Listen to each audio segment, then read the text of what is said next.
Podem levar as malas pequenas no avião com vocês. Apenas entrem na fila logo ali. Essa é a máquina de raio-x. O que é isso, papai? Essa é a máquina que vê dentro das coisas. Coloque suas malas aqui, por favor. Olha, é minha mala com um Ted dentro.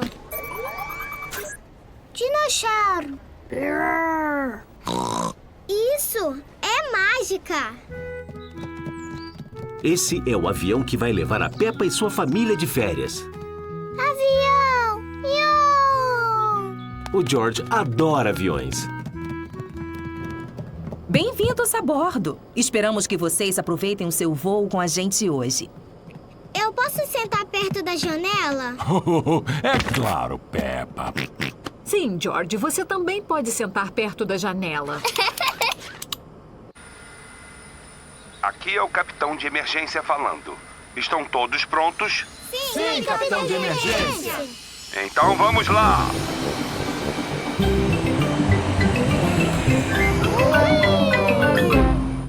Olha, Ted, estamos voando. O que você consegue ver fora da janela, Peppa? Está tudo nublado e chuvoso. Ah, agora está sol.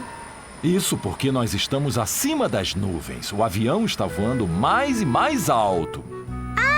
Vamos voar para o sol. Não, mas nós vamos para um lugar bem ensolarado. Aquário.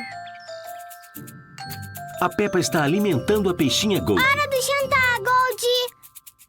A Gold não está comendo. Tá parecendo que ela tá triste. Eu acho que ela está solitária. Ela não tem amigos peixes. Talvez a Gold possa visitar o grande aquário. O que é o grande aquário? Grande Aquário é o lugar onde há um monte de peixes. E aí, vamos ao grande aquário, Gold? Vamos? Então isso quer dizer sim. A família trouxe a peixinha Gold ao aquário. Espero que possamos encontrar um amigo para Gold. Tenho certeza de que nós vamos, Peppa. O aquário tem todo tipo de peixe. Olá, Dona Coelha. Olá, quantos ingressos vão querer? 2 adultos e 2 crianças. E um para o peixe, por favor. O peixe vai de graça. O grande aquário tem todo tipo de peixe, Dona Coelha? Ah, tem. Provavelmente. Bom, nós vamos procurar por um amigo para Gold, Dona Coelha. Espero que encontre um.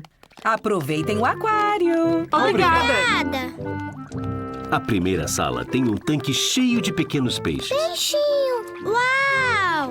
Tem milhões de peixes pequenininhos. Peixe, peixe, peixe, nada.